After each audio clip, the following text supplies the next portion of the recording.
Chapter 9. Transversing the Everfree. Twilight had been dealing with several Canterlot nobles by this point, and she now had a new appreciation for what Princess Celestia had to deal with. Fancy Pants did say that this was more on the extreme end of what the princess normally has to deal with, but knowing what many Canterlot nobles are like is likely a similar experience that many of them ask for the same things, making things rather redundant. So far, Twilight had to listen to questions like, "Where is the princess?" and "Why are you taking Princess Celestia's place?" and "What do you intend to do?" Those questions were getting on her nerves, not because of how rude they were, although that didn't help either, but because she heard them over and over and over. In some cases, she heard the same question asked multiple times by the same pony. But there were other questions asked by the more reasonable nobles that were more constructive, like, "Have you instructed the royal guard to take action? Is there anything I can do to help?"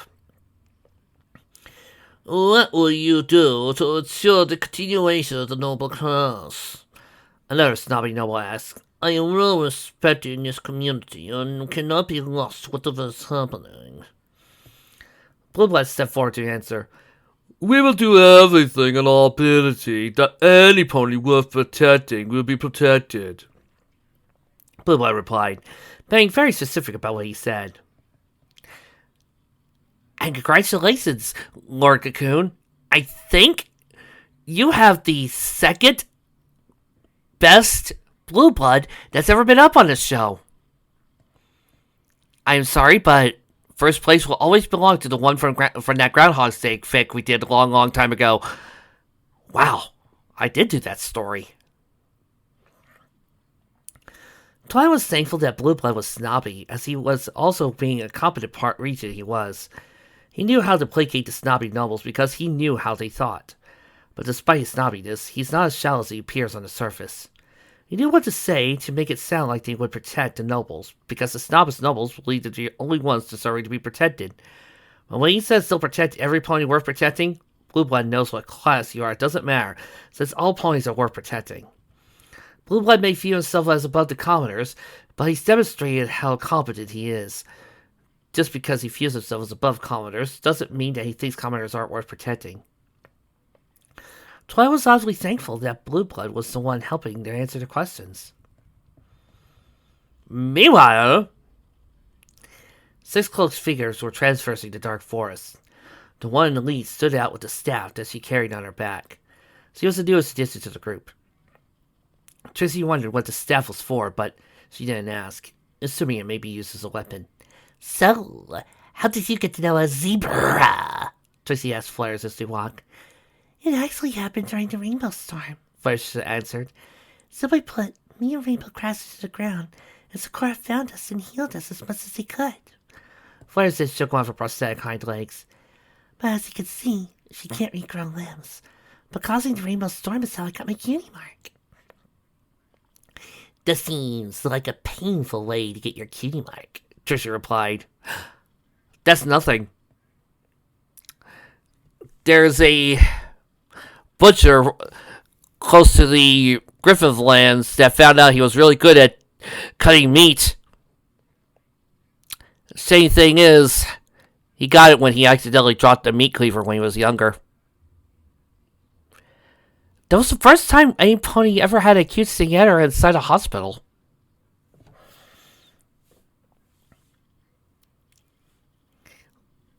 "When I got struck by rainbow lightning, it caused my brain to rewire," Flares continued. "The analysis said that part of my brain that controls fear was rewired to react with the human part of my brain. So when I'm supposed to be afraid, the reaction is to laugh.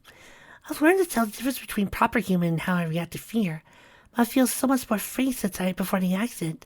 I was very shy and skittish." "So, what you're saying is that the reason you're so happy and carefree is the result of brain damage?" Tracy questioned. "I prefer not to use the term brain damage for obvious reasons," Flares replied. "That makes me sound like I'm disabled." Tracy took a moment to think about that. "How do you feel about saying your brain was rearranged?" "You mean my amygdala was where my frontal lobe should be?" Fireside said with a giggle. Suddenly, as the group was walking by a cliff, the rock below them collapsed into a rock slide.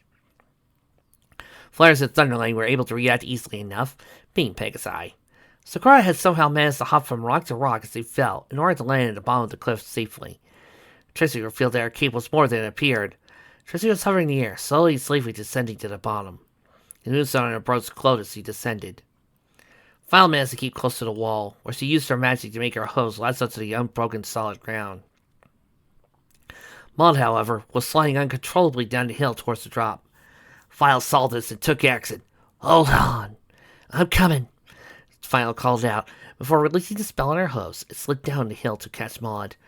Maud managed to grab hold of the ledge before falling to her doom, but couldn't get a hoofball to climb back up on. Final grabbed onto Maud's forelegs for support. He reactivated her spell to latch onto the ground and not slide. However, she wasn't strong enough to pull Maud back up. "Maud, what do I do? I can't pull you up," Final asked. Maud looked down to the ground below, before looking back to Final with a classic emotionless face. "Let go." "Are you crazy?" Final exclaimed. "I know you're a durable earth pony, but you can't survive a fall like that, and I'm not going to let you fall." "No, I'm not crazy," Maud said. "If you let go, I'll be safe." "How can you think that?" "Listen, I know what I'm talking about," Maud said in a monotone way. But to reserve Final, she turned her lips up to a straight smile. "Let go. I'll be safe. If you hold on, your magic will eventually fail, and we'll both fall. If you let go, we'll both be safe." Final took a moment looking into Maud's eyes, before making a decision. "If you're lying, I will never forgive you," Final said, before releasing her hold on Maud, causing the Great Earth Pony to fall to her. Thump! Final looked over the ledge and saw that Maud had landed on a small ledge 2 feet down. Maud didn't have much space to move, but she was safe for now. Thunderlane flew up to retrieve Maud, but when she got there, she was gone. It was sad to look down to see that Maud was safe on the ground. Rather than think too much about it, he went to retrieve Final. Once all 6 of them were safely on the bottom of the cliff, Thunderlane spoke his mind. "Maud, how did you get down here?" "My sister would call it a shortcut," Maud said simply.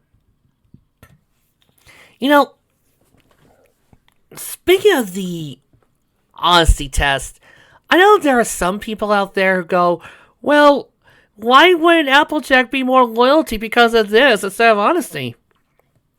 To which I say, because honesty is all about trust. When you're honest, you have to open your heart. You have to lay your secrets bare. You have to have somebody put their trust in you. Because to do otherwise would be to lie. And when you lie, you cause mistrust. And when you cause mistrust, you break a friendship. Vicky, what are you doing here?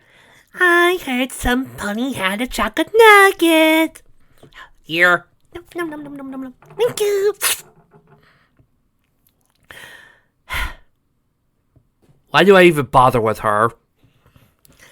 But anyway,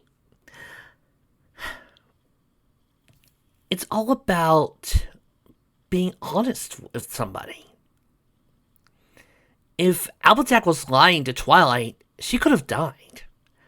But Twilight saw an honest face and learned to put her trust in her. That makes Applejack more honesty than loyalty. Thank you for that message. And I do kind of like that. It does speak more about why honesty is an important part of the magic of friendship. Because you gotta be honest with your friends sometimes in order to help them. Yeah, sometimes it hurts, but it's better than that than to go through the worst way to lose a friend's trust. Here you go. Num. Trixie used her spell to see magic. She saw a ley line connected to the ledge where Maud had been, the spot where Maud had appeared. My friend is more about the academic side of things like this, Trixie said. But I think you're able to connect your Earth Pony magic to the ley lines of the world to do quick teleports or shortcuts. Is there anything else you can do with these abilities? Yes. Trixie waited for a moment for elaboration that would never come. I don't know why I expected anything more than that. You have a cloak of levitation? Final asked, walking up to Trixie. Do you know how awesome that is? That's super rare. Trixie's ears folded back, her mood clearly dropping into memory. It's more complicated than that, Trixie said hesitantly. The day I got my key mark was during the entrance exam for Celestia School for Gifted Unicorns. It was also the day of the Rainbow Storm, when I got struck by a bolt of lightning trying to hatch what I thought was to be a dragon egg. My magic went into overdrive. I was just trying to transfer energy to the egg. I was out of control. I pulling magic from around me. The instructors were hospitalized for a month from hypoarchania, but my mom was there too. And because she didn't have the same well of magic the instructors had, my mom died of hypoarchania. I killed my own mother that day. The magic I pulled from her was transformed into this moonstone. This isn't just a cloak of levitation. This cloak is, more or less, my mother. It even has a will of its own. A tear ran down Trixie's cheek, which her cloak had wiped away. Oh, that's so sweet. Somebody wants Doctor Strange! Flares, who was crying her eye out, tackled hugged Trixie. That is so sad, she cried. You got your key mark by killing your mother. I don't know how I'd be able to. Flares' tears completely dried up when another thought came to her mind. Wait, you said what was thought to be a dragon egg? Was that egg actually a changeling egg? Trixie nodded. You may have lost your mother that day. Flares said in her upbeat tone. But you also became a mother that day. And I may end up losing my daughter, too, Trixie said, breaking down. Thunderlane then grabbed Trixie's shoulders. Trixie, I can't promise it will save your daughter in time, he said matter-of-factly. but I can say that time is not on our side. If you let yourself worry, that distraction will take up time we don't have to spare. So rather than worry what might happen, focus on finishing the task at hand before it's too late. The sooner we find the elements and defeat Nightmare Moon, the sooner we save Oculus. You can worry about as much as you need when we're done. Trixie nodded her head, unsure how else to respond. But that small spark of hope was reignited. Oh, dang! Now we got two candidates! Okay. Trixie's still magic. Trixie's still going to be magic. We got that. Flares is still laughter. Okay, check. But now, right now, Final and Thunderlane are both currently in the running for Odyssey. I guess the only one way to find out, we're going to have to see what the other tests are going coming. Sleepspell, Silver Spoon, and Rumble were staying at Akos' bedside, each one taking turns to take care of her. Currently, it was Sleepspell taking care of Oculus. Rarity found it sweet that the three of them were willing to care for their newfound friend. Rarity's train of thought was derailed when Sleepspell looked over with worry. Sweetie called to her big sister, worry evident in her voice. I think Oculus is getting worse. Rarity hurried over to check on the little Ling. Other children came to see what was wrong, as well as Rainbow and Big Mac, who heard Sweetie's call. As Sweetie suspected, Rarity noticed as Oculus' breathing was becoming more labored with shallow breaths. Rarity didn't want to say anything that would make the children worry, any more than they were, since it would only hasten the teenagely degrading health. But as he said nothing, they would likely catch on and worry anyway. The recovery process is still taking a lot of energy, Rainbow said, coming with an excuse. You know how you get out of breath after you run out of energy, right? This just means she's working hard to recover, but she still needs your help since your love for her will give her more energy. I guess that makes sense, Rumble said. It's actually not how recovery works, but it did give them the confidence to help them push away the worry. It was a white line that at least extended Oculus' life. Thanks for that, Rarity said to Rainbow, out of earshot of the Foals. I don't know if I would have been able to come up with an excuse like that. Yeah, well, I have experience making excuses, Rainbow said. Then she realized what she said. I mean, it's for Oculus' help. Rarity grinned at Rainbow's statement. You are a troublemaker when you are offending once, yeah? Rainbow's cyan cheeks turned a slight shade of red and a bashful expression covered her face. Basically answering for her. I thought so. The six had returned to the trek to the castle. Thunderlane headed to the front to talk with Sakura. Sakura, was it? Thunderlane asked for confirmation. receiving a nod from the zebra. How were you able to get down that rock slide so easily? It was quite impressive demonstration of agility. Living in the other three requires training my dexterity, Sakura answered with a proud grin. Many beasts call the other three home, but with the dangers, the beasts are not alone. When the unnatural rock slide struck, it was good that I had agility and a bit of luck. A natural rock slide? Thunderline questioned. What do you mean by that? In the other three, rock slides are nothing new, Sakura said, but that cliff face had been smoothly cut through. But who could have cut the cliff? Thunderlane asked, more to himself than anyone else. Whoever it was not makes themselves known, but it seems that we are not alone, Sakura said in a low tone. We may need to watch our back. Nightmare Moon may be responsible and may again attack. Nightmare Moon, Thunderlane said with a shiver of fear. Then he changed the subject. So I hope you don't mind me asking, but what's the deal with the rhyming? As a fitty, I was fascinated with the arcane, but not doing magic drove me insane, Sakura said. So I came to the Crescia to study the magic that you do, and my rhyming has refocused my shaman voodoo. So the rhyming is by choice, not some subracan practice? The Pegasus asked. My rhyming is optional, but as you can see, Sakura replied, my rhyming has become quite natural to me. Do you ever slip on a rhyme? Thunderline asked curiously. I cannot personally think of a time. Ha! You didn't! Thunderline was about to call Sakura out. Rhyme time. Does rhyming with what I say count? As you can see, it does. So no need to pout, Sakura said with a cocky grin. Oh, come on!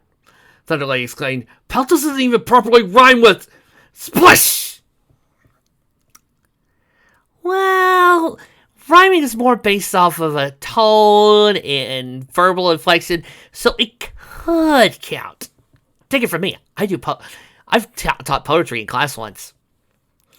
As Sakura and Thunderlane approached the river, they entered the splash zone of wild raging rapids. While following the race where there was no way for a non-Pegasite to cross. Oh God. We're doing this, are we? Well, it was apparent the source of the turbulent waters was not the river itself, but something underneath the surface thrashing about. The suspicion was confirmed as a large purple sea serpent rose from the waters, thrashing as he wailed in despair. What a world! What a world! The sea serpent cried.